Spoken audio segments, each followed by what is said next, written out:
Hello guys, most welcome. हम कर रहे हैं जीएसटी और जीएसटी के अंदर आज हम चैप्टर नंबर 5 स्टार्ट कर रहे हैं, that is place of supply. तो फटाफट से आ जाइए सब लोग, फिर हम ये चैप्टर स्टार्ट कर देते हैं। जो स्टूडेंट्स आ गए हैं उन सभी को very very good evening and please आप लोग थम्स अप भेज दीजिए, तो उससे पता लग जाए कि हाँ भाई मेरा जो ऑडियो वीडियो क्वालिटी वगैरह है वो सब ओके। ठीक है, चलिए काफी सारे स्टूडेंट्स थम्स अप भेजने लग गए हैं, चलो ठीक है।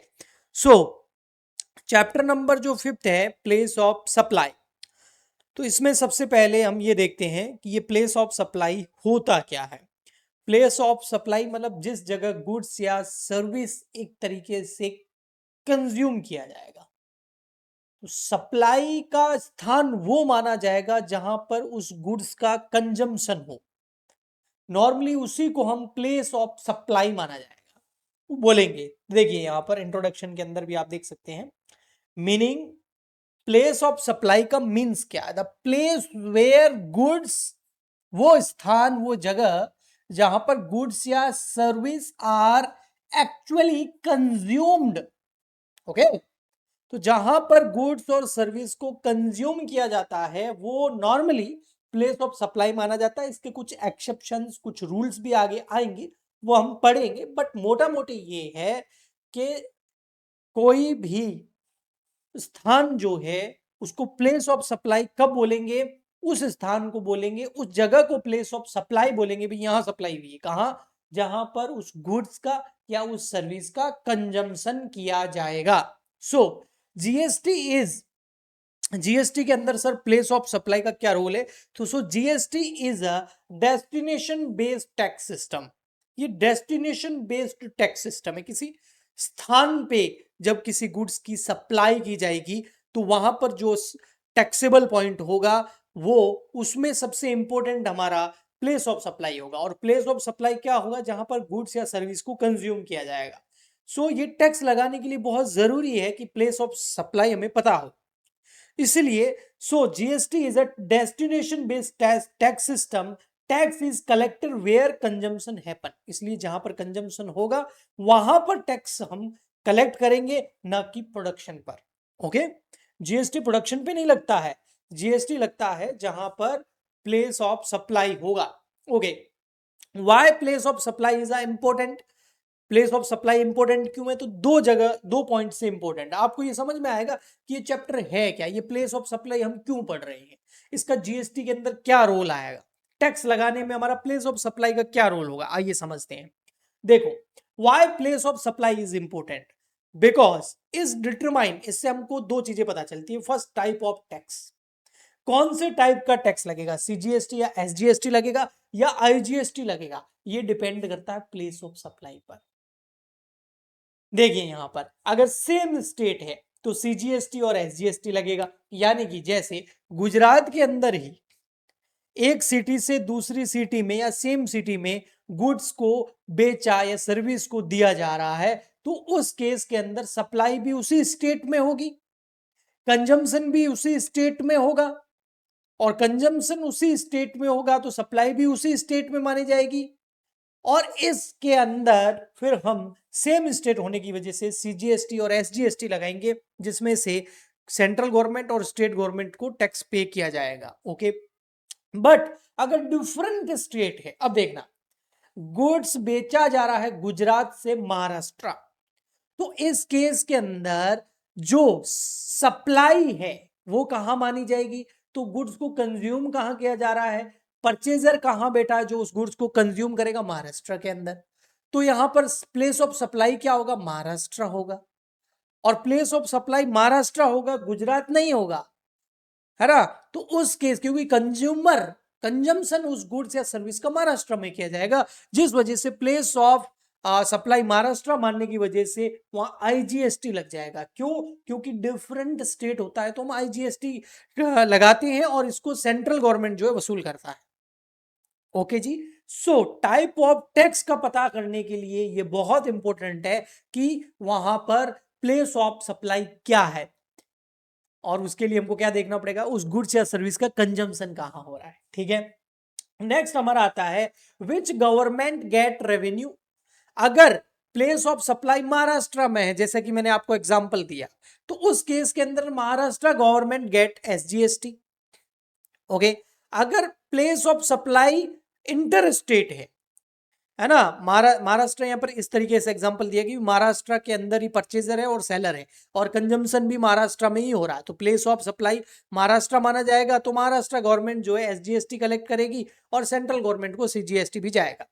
बट अगर इंटर स्टेट है तो अगर आपका कंजम्पशन किसी और स्टेट में हो रहा है तो प्लेस ऑफ सप्लाई किसी और स्टेट में मानेंगे और इंटर स्टेट की वजह से वहां पर IGST लगेगा। मैं एक्सप्लेनेशन दे चुका हूं।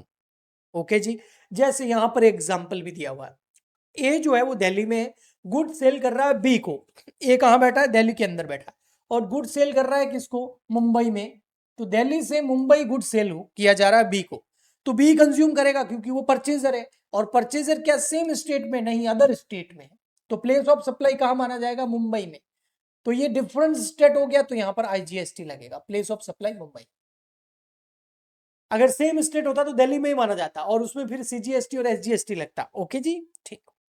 आइए, बेसिक कॉन्सेप्ट क्या है तो देखिए, GST depend on 2 factors. GST लगाने के लिए 2 फैक्टर्स चाहिए, एक लोकेशन ऑफ सप्लायर और एक प्लेस ऑफ सप्लाई। ये 2 चीजें चाहिए। लोकेशन क्या है? सप्लायर का, और प्लेस ऑफ सप्लाई यानी कि कंजम्पशन कहां होगा उस गुड्स एंड सर्विस का।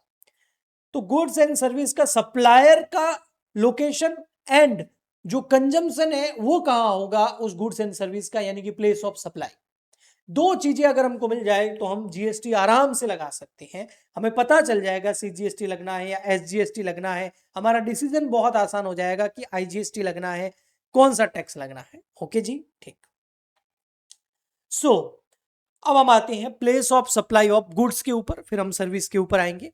तो place of supply of goods जो है हमें GST के अंदर सेक्शन नंबर 10 में दे रखा है, तो ये सेक्शन आप याद रखना। मैं सारे सेक्शन आपको याद रखने के लिए नहीं बोल रहा हूं, वो इतना पॉसिबल नहीं है, लेकिन जो इंपॉर्टेंट सेक्शन है वो जरूर याद रखना। सेक्शन नंबर 10 हमें क्या बोलता है? Place of supply of goods के बारे में। Applies domestic supply of goods, और ये जितने भी हैं सेक्शन नंबर 10 के अंदर, ये डोमेस्टिक सप्लाई ऑफ गुड्स यानी कि इंडिया के अंदर ही, एक्सपोर्ट इंपोर्ट की हम बात नहीं कर रहे हैं। इसमें जो केस नंबर फर्स्ट है हमारा, देखिए, supply involving movement of goods. अगर आपका गुड्स ऐसा है जो मूव हो सकता है, जैसे ये पेन एक स्थान से दूसरे स्थान पर बेचा जा सकता है, स्मार्टफोन जिसमें आप ये लेक्चर देख रहे हैं या लैपटॉप में देख रहे हैं तो इसको भी बेचा जा सकता है। तो ऐसा कोई गुड्स है जो मूवेबल है, तो उस केस के अंदर जो प्लेस ऑफ सप्लाई है वो क्या माना जाएगा? Location where movement end. वो लोकेशन जहां मूवमेंट एंड होगा, क्योंकि जिस मूवमेंट पर लोकेशन एंड होगी वहां पर कंजम्पशन होगा, और जहां कंजम्पशन होता है वहीं प्लेस ऑफ सप्लाई होता है, हम पहले पढ़ चुके हैं। ओके जी, तो अगर आपका मूवेबल गुड्स है तो उसके केस के अंदर आप समझ जाना कि जहां पर उस गुड्स की मूवमेंट एंड हो जाएगी, वो मूव करना एंड हो जाएगा और अपनी डेस्टिनेशन पे पहुंच जाएगा, वही कंजम्पशन होगा, तो इस वजह से वही प्लेस ऑफ सप्लाई माना जाएगा, यानी कि आपका डिलीवरी पॉइंट। जैसे आपने ऑनलाइन गुड्स परचेज किया, आप मान लेते हैं राजस्थान, बिहार या कहीं बैठे हैं और दिल्ली से आपने ऑनलाइन वेबसाइट से गुड्स परचेज किया, तो जब वो गुड्स, सप्लायर तो दिल्ली में बैठा है, लेकिन जब वो आपकी स्टेट में गुड्स आपको डिलीवर हो जाएगा तो आप जहां रहते हैं वो पॉइंट ऑफ सप्लाई होगा, क्योंकि आप उस गुड्स को कंजम्पशन करेंगे और वो मूवेबल गुड्स है, तो जहां पर वो मूवमेंट एंड हो रहा है वही प्लेस ऑफ सप्लाई होगा। ओके, ठीक है जी। तो final delivery location point of supply माना जाएगा। ठीक है, ये एग्जांपल मैं ऑलरेडी दे चुका हूं। नेक्स्ट आता है केस हमारा bill to ship to model. अब ये क्या है सर? Bill to ship to model, point of supply इसके अंदर लोकेशन ऑफ थर्ड पर्सन को माना जाता है, ये समझना। Bill to ship to model, इसके अंदर क्या होता है? 3 पार्टी इन्वॉल्व होती है। जैसे ए सप्लायर है, बी बायर है, बी ने गुड्स परचेज किया है लेकिन बी उसको यूज नहीं करेगा, यूज वो सी को भेजेगा आगे। तो ए से गुड्स आएगा बी के पास, बी गुड्स भेजेगा सी को, तो फाइनल जो रिसिपिएंट है वो उस गुड्स का, जो फाइनल रिसिपिएंट है सी, उसके जब पास, उसकी लोकेशन पे जब गुड्स पहुंचेगा तो उसको हम बोलेंगे पॉइंट ऑफ सप्लाई। ओके जी, ठीक। नेक्स्ट हमारा केस नंबर 3 आता है नो मूवमेंट ऑफ गुड्स। ऐसे गुड्स जो मूवेबल नहीं है, जैसे बिल्डिंग परचेज कर लिया आपने, तो कहां मूव होगी? उसको कहां उखाड़ के कहीं ले जाओगे क्या? भेजोगे क्या? ऐसा अगर है तो उस केस के अंदर location of goods at the time of delivery, जब वो जो इमूवेबल गुड्स बोल सकते हैं, जो मूव नहीं हो सकता है ना, नो मूवमेंट ऑफ गुड्स, ऐसा गुड्स जिसका मूवमेंट नहीं हो रहा है, तो वो जिस जगह डिलीवर किया जा रहा है, जो उसकी लोकेशन है, वही पॉइंट ऑफ सप्लाई मानी जाएगी। पॉइंट ऑफ सप्लाई क्या है? Location of goods at the time of delivery, जिस समय गुड्स डिलीवर किया उस समय उस गुड्स की लोकेशन जहां है वो पॉइंट ऑफ सप्लाई मानी जाएगी। ओके, ठीक है। जैसे अ machine is already in Noida, machine Noida में है, सोल्ड विदाउट मूविंग, और उसको मूव नहीं किया है, मूव किए बिना ही बेच दिया, पॉइंट ऑफ सप्लाई कहां होगा? नोएडा के अंदर। सेकेंड हैंड मशीन जो सेल करते हैं तो उसमें कोई ट्रांसपोर्ट इन्वॉल्व नहीं होता है, तो गुड्स डिलीवर करते ही पॉइंट ऑफ सप्लाई माननी जाएगी। सप्लाई टू अनरजिस्टर्ड पर्सन, ये भी केस नंबर 3 की तरह ही होगा। ऐसे पर्सन जो अनरजिस्टर्ड है, अनरजिस्टर्ड मतलब सर, अनरजिस्टर्ड मतलब जिन्होंने जीएसटी के नंबर नहीं ले रखे हैं, जिनके पास जीएसटी सर्टिफिकेट नहीं है, जीएसटी टिन नंबर नहीं ले रखा है, ऐसे बहुत सारे हैं, बहुत सारे लोग हैं हम में से। जीएसटी नंबर तो बिजनेसमैन लेता है, हम कंज्यूमर है, अगर फाइनल कंज्यूमर है तो जरूर थोड़ी हमारे पास जीएसटी होगा, हम तो सैलरी पे काम करते हैं, हमारा बिजनेस ही नहीं है, या बिजनेस है तो उस लेवल का ही नहीं है कि हम जीएसटी ले। तो हम जीएसटी रजिस्टर्ड अगर नहीं है और हम कहीं गुड्स परचेज कर रहे हैं, सर्विस ले रहे हैं, तो पॉइंट ऑफ सप्लाई क्या माना जाएगा? देखिए, तो इस केस के अंदर जो एड्रेस मेंशन होता है इनवॉइस के अंदर, भाई बिल तो ले आप लोग है ना, कहीं गुड्स या सर्विस ले रहे हो तो आपको बिल मिलेगा, उस बिल में जो आपका एड्रेस है वो पॉइंट ऑफ सप्लाई माना जाएगा। अगर एड्रेस अवेलेबल है तो कस्टमर का जो एड्रेस है, जैसे कस्टमर है गुजरात से, तो पॉइंट ऑफ सप्लाई गुजरात में माना जाएगा।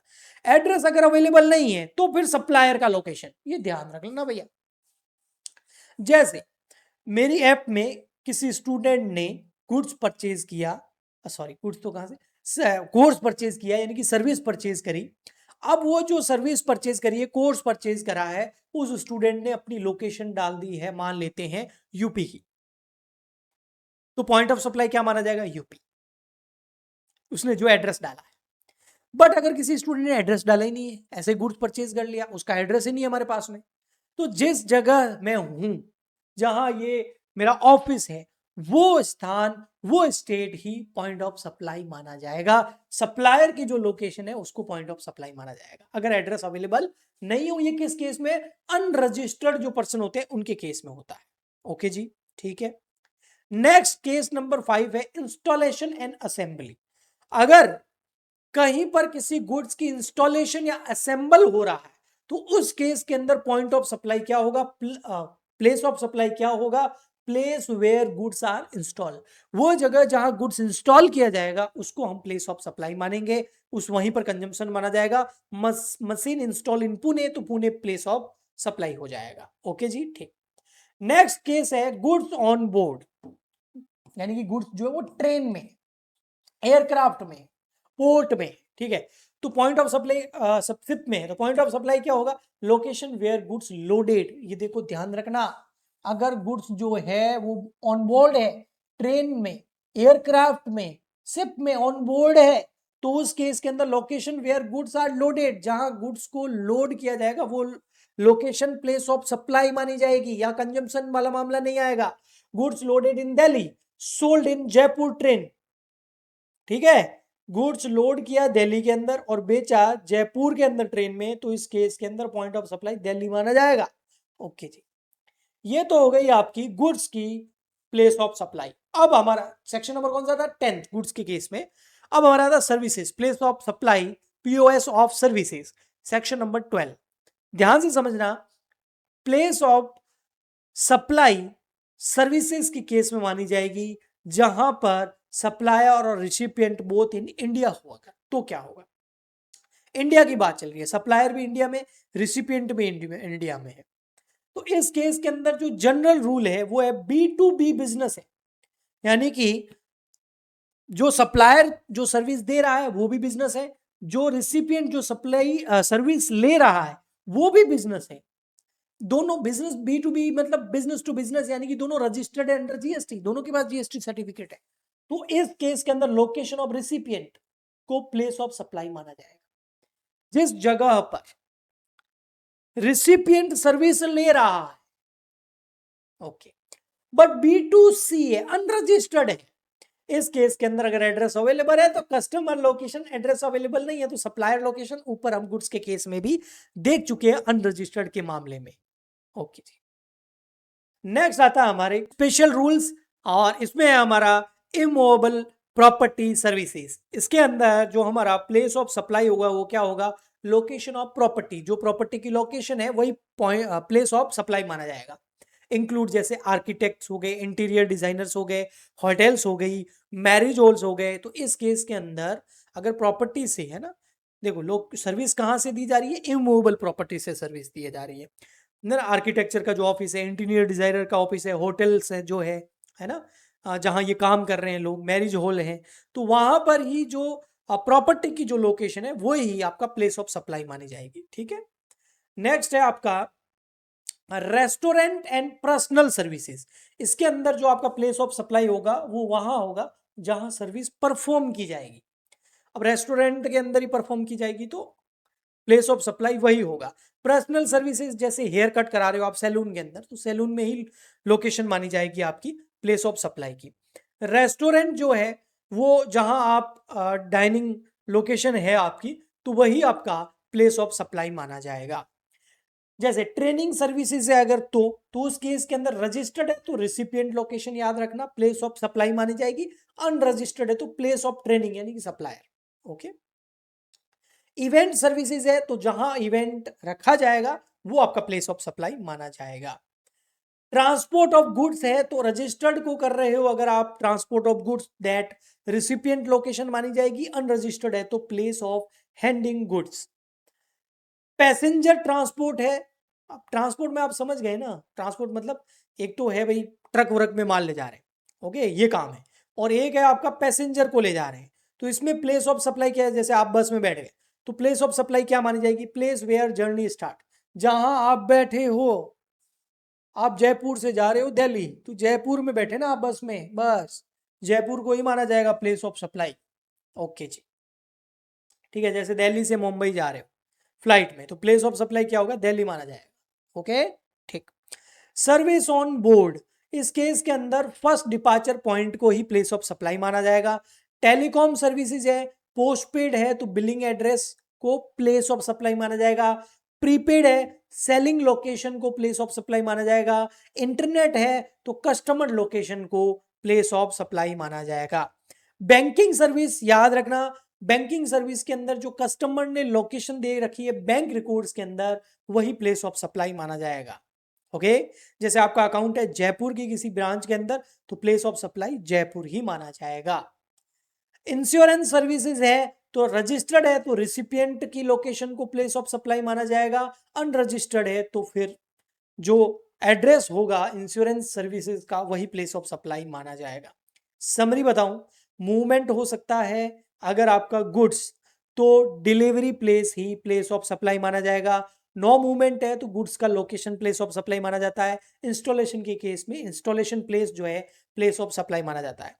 सर्विसेज के केस में जनरल सर्विस है तो रिसिपिएंट की लोकेशन, प्रॉपर्टी है तो प्रॉपर्टी की लोकेशन, इवेंट है तो इवेंट की लोकेशन, ट्रांसपोर्ट है तो स्टार्टिंग पॉइंट।